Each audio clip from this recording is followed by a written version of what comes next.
All right, welcome back to another episode of the Revival Podcast. Today we've got Jacob Capito. Pumped to have you on. Thanks for coming. Yeah, glad to be here. Yeah. Now, Jacob's been with us for quite a while. Actually, when did you start with this? So it's like the last week of October, Yeah, so okay. about 8 months now. Dude, Yeah. yeah, you're a vet now. Yeah, at this Been, point, I guess. been here. You've been with us through ups and downs. It's pretty fun. So yeah, today, Jacob, we kind of just want to all get to know you a little bit more, kind of dive into a little bit of your background and how you got into this job and your journey that you've experienced with us. So to start out, I'd love to kind of get to know you from more pre-revival, maybe even pre-sales. Did you do other sales jobs before this job? Nope, this is number This is your one. first one? Yeah. Okay. So we're going to get the full story today on Yeah, how you got yeah. into sales. I always love hearing that. So tell us a little bit about kind of your upbringing and maybe hit on a few things that you feel like contribute to the person that you are today. Yeah, so I'm from like Northern California area. Oh, Um, sick. so I kind of grew up there. Just LDS family is pretty important to me, and it's the reason I like really liked being at Revival. But I grew up just kind of the youngest of four kids. So I always saw like how my older brothers and sisters doing their thing, and I always wanted to kind of stand out and be kind of the most excellent one. So that kind of drove me to just always try to be just the very best in anything that I'm at. You said you're number four? Yeah, Yeah. 4-4. Okay. Yeah. Nice. So like as the youngest, I just I always wanted to kind of prove to my parents and to myself that I can do it. I can be the Yeah. best. I am not the runt of the family, right? Yeah, and I always say I'm the favorite, which I think is pretty much true for most families. That's how it goes. The Yeah, youngest, yeah. right? It's like they keep trying until they get it right. Yeah. So then later on, I served a mission for the church in Mexico. Nice. Which That mission did you serve in? Aguascalientes in Okay. Mexico. So Cool. that really helps, especially when I'm in like kind of the Spanish-speaking neighborhoods Oh, yeah. around here. So it's like a little superpower I got. Dude, I wish I spoke Spanish. I Yeah. remember my pest control days. Especially, we were in Southern California Oh, yeah. for like pretty much every single year that I sold pest control, and a lot of those neighbors, you go into like divisions that are like purely Spanish. They don't even speak any English. And I'm like knocking on their door. I'm like, yeah, la cucaracha, las arañas. So I'm like, the Yeah. only Spanish I know is the name of a couple bugs. The bug Spanish.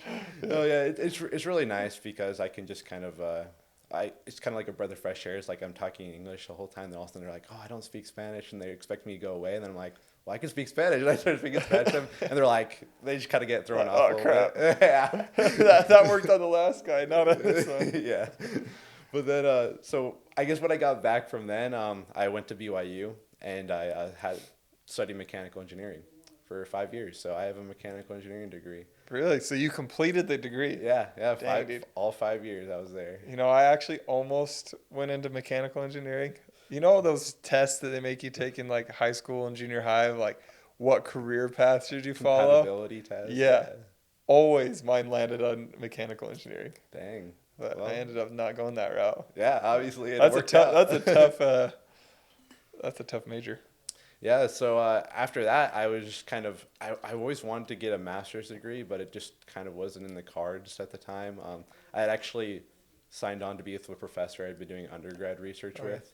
And then, like, a week before graduation, he sent me this long email, says, "You know what, I just don't feel like a master's is for you. I'm withdrawing." What? Yeah, No it was way. crazy. So I was like, Bro, that's I was like, heartbreaking, dude. I'm like, that's not cool. Jeez. So I had no idea what to do. So I'm like, well, I guess I'll just try to get some work experience. So I worked at a manufacturing company just over in Linden for about 2 years. I was there. What company is this? It's called Wright Manufacturing. Just Right, okay. tiny small little manufacturing company. They make like cement mixers and stuff like that. Cool. So, I was there. Got a new boss. And were you using your major in this Yeah. position? Yeah, What kind of stuff? were you kind of. doing? I'm just I curious. did like 3D modeling, designing, Okay. shop prints, stuff Cool. like that. So then after about 2 years or so, I got a new boss after like 6 months. But then after a while, he just calls me into his office one day. He's like, "Hey, we're terminating you. you're gone. What? And so it was like completely unexpected. He hadn't talked to me before that. He Uh-huh. just kind of said, "You're gone." And I was kind of broken up because I was like, man, I was expecting to work here for until I got enough money to start doing like a master's degree or Yeah. something. But little did I know that was gonna be a blessing in disguise. But I was like super broken up, so I just kind of was a little bit depressed. I'm like, because it took me like 4 months to find that job. Jeez. I'm like, I can't wait another 4 months. Yeah, dude, that's so stressful. So then afterwards, I just hopped on Indeed and I saw Revival Windows. And beforehand, when I was looking at like jobs, I was thinking like maybe like a technical sales job, Uh-huh. because that kind of because I've always wanted to have like my own business company, kind of Yeah. go more that direction. So I'm like, well, I'm gonna need to learn some sales eventually. Yeah, for So, sure. so I applied for Revival, Performance. I applied for a bunch of different Uh-huh. companies, and Revival was the first to get back to me. And so I was with Andrew, and it was kind of funny because I was like hopping back and forth between like Revival and Performance, Mm-hmm. because I had interviews with both. Uh-huh. And then at the end of the day, it was just Andrew that kind of convinced me. He was like, "Hey, like we want you. I think you're gonna do well." And Performance is kind of like, "Sure, we want you, but we don't need you." So Yeah. so they kind of gave me kind of like they wanted to make me fight for them, and I Right. knew Andrew was fighting for me. So I was like, if he's gonna fight for me to be here, like imagine how much he's gonna fight for me to be successful. Yeah. So that's kind of what led me here. That's awesome. Yeah. That's a cool story, actually. Um, so I want to touch a little bit more on you getting let go of this other job Yeah. because that is like that's a pretty pivotal moment Yeah, for for you sure. so far. I mean, you're still young, right? Yeah. I'm young too, but Yeah. I've had a few more experiences Maybe. Yeah. like that. But yeah, tell me a little bit more about like what was going through your mind and what are some of the lessons that you learned from that experience? Man, I think like just my mind was racing. I was thinking like, what did I do wrong? Well, how do I need to improve? One thing that my boss said to me is like, oh, there's just some like miscommunication between you and some other people, some of the guys in the shop. And so that's something that went through my head as well. It's like, man, I need to, like maybe I'm not as good a communicator as I thought I was. Right. So that's another thing that kind of pushed my mind towards sales. And like, you got to be a really good communicator to help people like get a product they need. Yeah. So Interesting. Okay. And then, yeah, one of my favorite quotes, yeah. you've probably heard me say it a dozen Uh times, huh. um, is that God will either give you what you want or he'll give you something better. And I like how you mentioned it's like you were terrified. Again, you couldn't wait another 4 months for another job, but it ended up being a blessing in disguise. And I think that's a lot of times Yeah. the way that life works. Like it's the classic saying, when God closes one door, he opens another, Mhm. right? Yeah. And it sounds like that definitely happened to you. Yeah. And For you've been sure. able to come in and join a revival, and you've done really well. Now, obviously, you've had ups and downs, though. Like Oh yeah. I've watched you. You've had Yeah. ups and downs for sure. Yeah. But there's one thing that I've noticed about you is that um, you've just remained very like consistent. You're always showing up. You're always there for the trainings. You're always going out there and putting in the work needed in order to get the results and have everything like balance out. Mhm. Whereas I watch a lot of other reps that maybe go through a dip and then spiral because of that dip, and they don't understand that hey, that's normal to have ups and downs. Yeah. With staying consistent, that matters. So walk us through kind of your journey at Revival since you've been here for 8 months now. Yeah. Yeah. What was that like, So starting out and then up to now? so as like a lot of new reps do, they kind of crush it their first months. I've heard that on the podcast multiple times. Yep. I did pretty well my first month. I just kind of went out there, got my 6 deals that month, and and then after that was December. We only worked like I think 2 weeks. Wait, and actually, let's pause right Oh yeah. there. Um, Tell me a bit more about that first month. Like, what was your initial experience working here? What was training like going through it? And then Okay. also, Yeah. like, what thoughts were you having after a first, like, successful month after leaving, like, a different industry? Yeah. So like we started in. I don't know, I feel like a lot of jobs don't really give you much training. They kind of just have you watch a couple of videos and expect you to work it out. Yeah. I was like the only one in the office that started when I Oh, started. really? You started Yeah. in your own little cohort? Yeah, yeah. So I just got like a bunch of That's a one-on-one. lonely cohort, man. But it was nice, a bunch of one-on-one time with just like me and Andrew, or me and Nice. some of the closers that were there. So I feel like I was able to ask any questions I want, kind of learn a lot. Mm-hmm.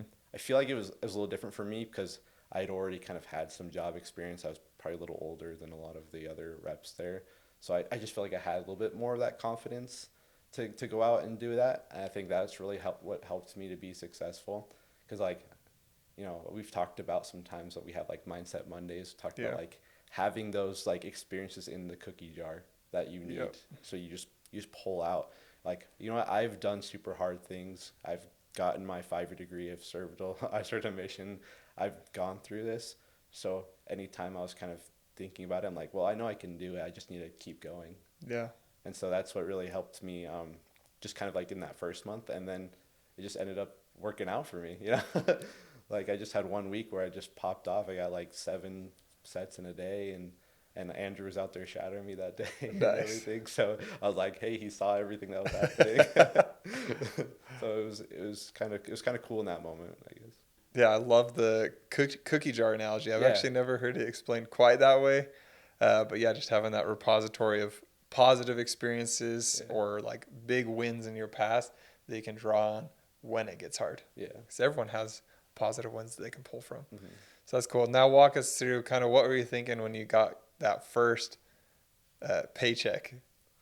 Man, I was like, this is bigger than I got my last job, which is kind of surprising. Everyone's like, oh, mechanical engineering, you're probably making a lot of money and stuff. But usually when you're starting out, you don't. You have to kind of take a little pay cut to just kind of get that experience. Yeah. So when I saw that first paycheck, I was like, man, this might be something that's worth doing for a little bit, because, I'm learning new skills and I'm also getting like benefited for it. Instead of just like working an hourly job, I'm actually like, it's directly correlated to the effort I'm putting in. Yeah, so that's nice. Something I've always loved about sales. Yeah. So that's cool that I always love hearing about people's first reactions to sales and the income that can follow from the efforts that you put in compared to like hourly jobs. Mm-hmm. Okay, so I kind of cut you off after that first month. Yeah, keep going.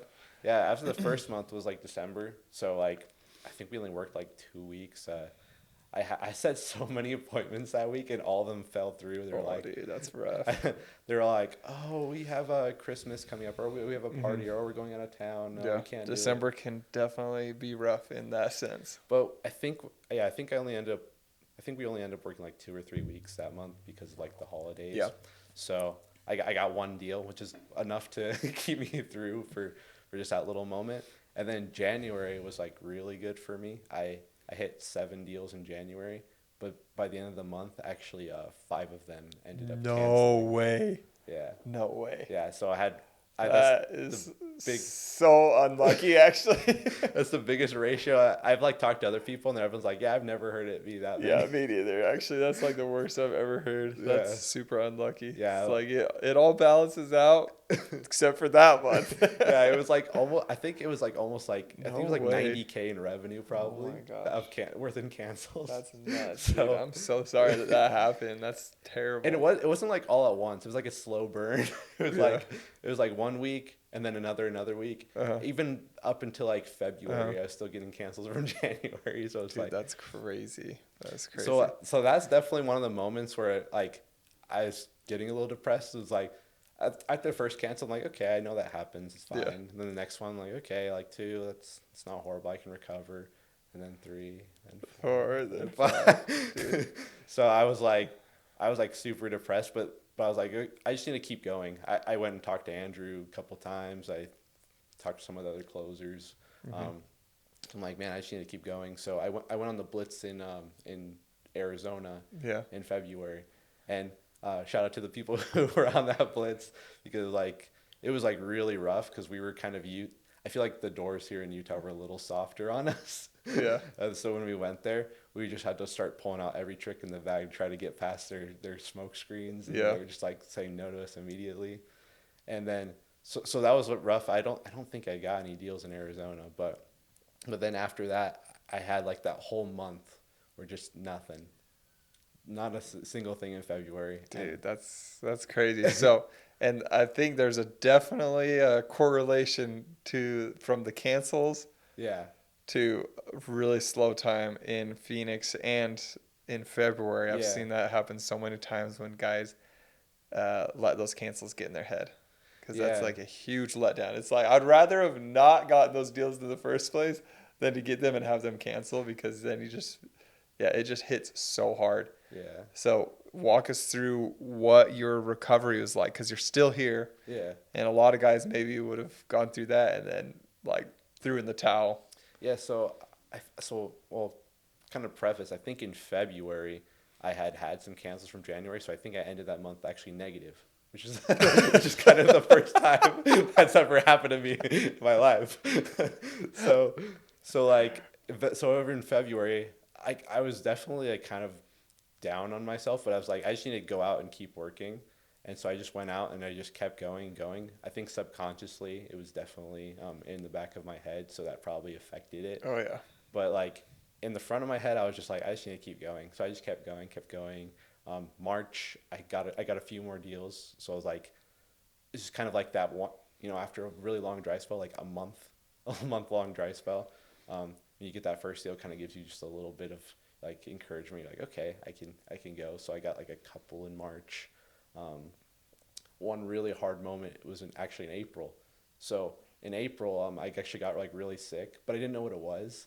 So I Oh thought I was just shoot. like, I'm like, I don't know, maybe I'm just depressed or something. I'm just feeling crappy on the doors, and it's just like maybe I thought it was all something I was doing wrong. Uh huh. So like, I didn't want to get out because I just felt like really low energy, and then I was like, I need to get out there. So I went out there for like 1 hour. I went out for 1 hour that day, and I knocked like maybe 30 doors, got like 10 DMs in one set. Uh huh. And then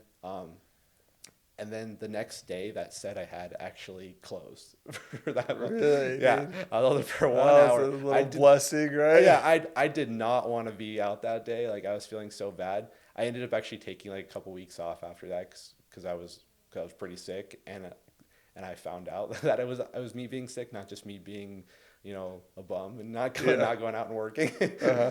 So then after I got back from that, I got a couple in April, and then what really helped me come back was in May.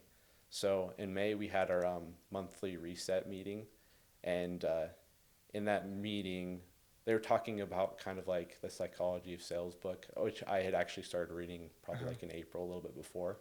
But I remember Joseph Cook. He was like going through all the different. He was going through the different things of how to get out of a slump Uh huh. in that reset meeting. So I was going through there. I'm like, I feel like I've been doing all this stuff that you're saying, Joseph, and it's just not working. And he was like, well, maybe you haven't really tried as hard as you thought you had. I'm like, I think I have. So I've been going and like, okay, I'll just try to like change I'll just try to change something. I'll try to find one thing I can work on because I think I can do that. So on that one thing, I decided, I'm like, I just need to have more confidence in myself because after, a few months of not doing very well, your self-image kind of gets Yeah, destroyed. totally. And so I was like, okay, you know what? I am going to, in psychology selling, it tells you is like, repeat to yourself, like, you're the best in an industry and that you like yourself. And that you like yourself is something really important because if you don't like yourself, you're not gonna have the confidence to do well. And Hmm. people are gonna notice that. So I started doing that in May.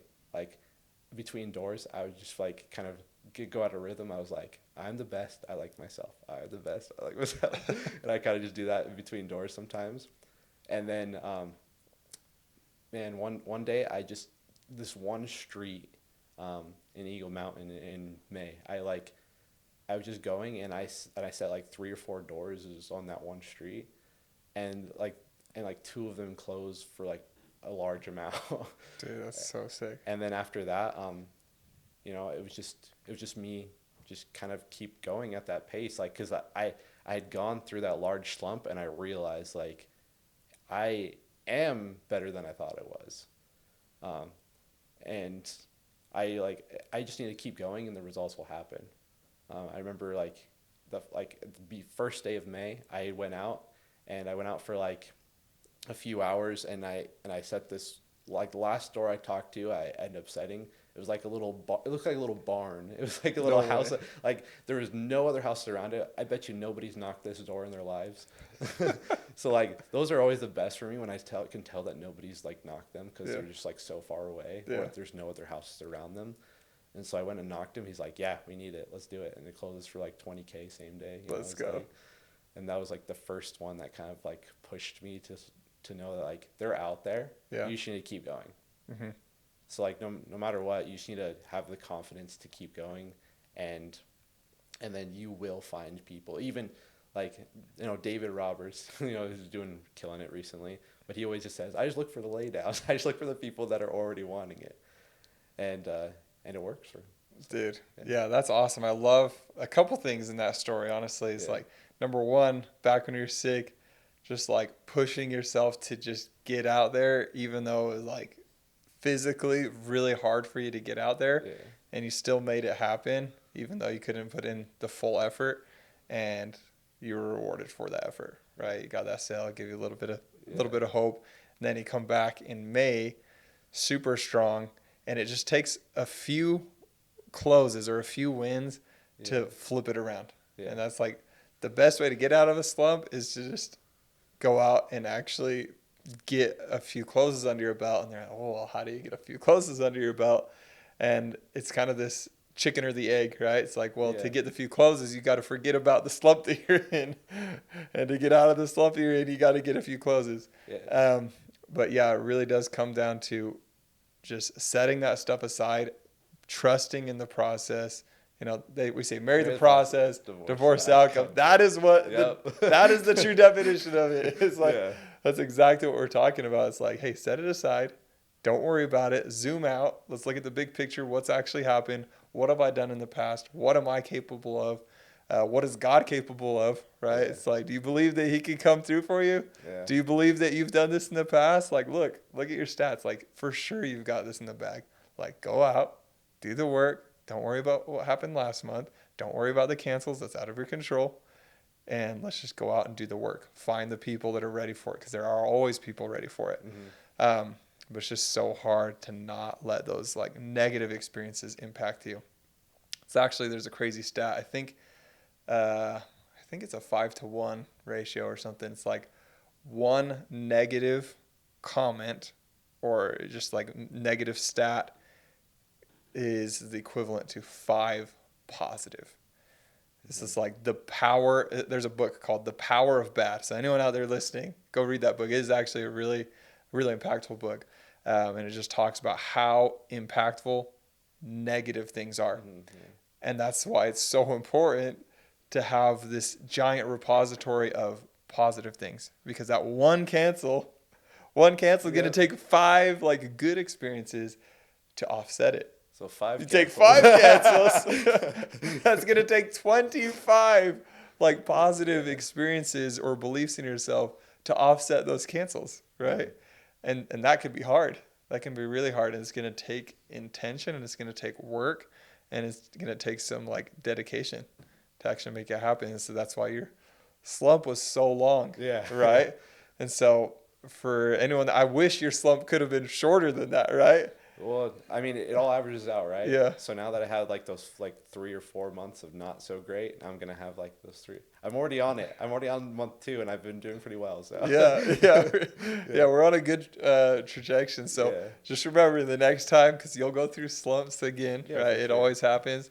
Just like remember to this conversation, right? It's like the 1 to 5 rule, and pull on this experience that you've already gone through. It's like, look, I've been through the slump before, and I came out of it. Next time I'm going to come out of it faster because I know I can. And so way to hang in there and not freaking give up when you had all of those cancels. And now you've been able to have a really successful May and June. And now we're about to go into July and crush it, right? Well, we're going to get a couple last ones in June here, but... What are you at for the month right now? You're 76. Okay, dude. And you're at 3 or 4? 4. Yeah. 4? Okay, 2 more, right? Yeah, I mean, I've got a couple sets in the pipeline. All right, all right. Let's get a closer qualifier month right here, right? We'll see, yeah. Cool. Awesome. Well, if you had one thing to say to anyone out there that might be kind of going through a slump like you were, what would you tell them? Man, so I was thinking, there was one thing is that, don't think you are like the problem. Don't think that you're bothering people or people don't want it. There's always people that you can help out that will want it. And so that's part of it. And the other part is just like, don't quit. Like I've had multiple experiences in my life, and you don't want to regret something in the past. So just don't quit, because then you won't have any regrets about it. If you just keep going, you put in your full effort and it didn't work out, that's fine. But if you didn't put in your effort, you just quit before you could see the results, then then you're gonna regret every decision you make in life. Dude, such wise words. And to finish us off here, I'll share a story on that actually. Yeah. I had my manager back in pest control over at Aptiv, his name was Judd, and he always would tell us like, don't quit when you're at a low. If you're gonna quit something, quit while you're at a high, right? That way it is not an emotional decision. It's like a true, like logical, I am making the effort and I'm making the intentional decision to move from here over to here. Yeah. I'm not just quitting because it's hard, right? Yeah. And so I went through my last summer of pest control was actually really rough. It's like I had like doubled my income every single year and everything was going great. And then it was like hard fall. Whole team really struggled. Mm-hmm. Actually, multiple teams out in that same region. I was like, what is going on? Like, I'm done with this. Like, I wanted to quit. Like, I was on the phone with him actually a couple times during the summer, and which is hard for me to say because I'm not usually someone that even considers quitting something, but it was really rough. I was like, I don't see the point in continuing on the summer. I should go do something else. But we had that conversation. It's like, don't quit while you're low. Okay, don't quit when it gets hard. It's like, if anything, just at least finish off the summer strong and then quit if you're going to quit, right? And let it be an intentional thing. So I did finish out that full summer and still was not my worst summer ever, but not anywhere near what I would have liked it to have been. And then I was able to really look back, evaluate, hey, how did things go? Did I quit when it's hard? No. Wanted to. But now I'm going to make an intentional decision to pivot. And that's when I pivoted into Windows, actually, which ended up being the crappy summer ended up being a blessing in disguise, right? Yeah, there you go. But yeah, I think that's a huge lesson to slump busting. It's like, don't quit while you're down. It's like, always get back up on your feet if you're going to pivot. It kind of reminds me of like stocks. You don't want to sell when it's low. it's like you want to sell when it's high. Buy low, sell high. That's true. Same thing. That's true. Cool. Awesome. Well, that's been super fun to get to know you a little bit more on a personal level and hear some of your backstory and share some golden nuggets. I appreciate it, man. Yeah, thanks.